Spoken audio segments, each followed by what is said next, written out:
This week in Anello Answers It, we're covering one of the most asked questions that I have. Exactly what is the difference between weather and climate? You hear me talk to you about these things all the time, but how do we know the difference? Well, it is a great question. We'll start with weather. Weather is essentially current conditions. So today, tomorrow, this week, the 7-day forecast, the 10-day forecast. If we're talking about weather, we include things like your sky conditions, when you could see storms, how much rain you're going to see, the impacts of that rain, and what temperatures you can expect for the next week. So all of those current conditions that you typically think of when I give you a forecast. Now, if we're talking about climate, we're talking about the last 30 to 50 years of that weather. It's a summary of the data we've seen for many, many previous years. If we're talking about climate, we could talk about things like a total year's rainfall. We could talk about the general warming or cooling trend of the United States, even of the world, or we could talk about the average last frost in Alabama.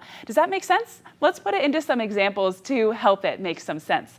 If I was giving you a weather sentence or a weather example, I would say something like tomorrow will be partly cloudy with a slight breeze and high temperatures sitting in the low 70s. Pretty standard. If I was talking to you about climate, I would say something like the Tennessee Valley saw just about 55 inches of rainfall last year. That's almost 3 inches more than what we saw the previous year, or what is average for us here in North Alabama and southern Tennessee. So if it's weather, it's next to immediate. If it's climate, it's a whole lot of past data lumped into one. That's all for Anello Answers It this week. If you have a weather question, be sure to email it to me at gianello@waytv.com because I would love to hear from you.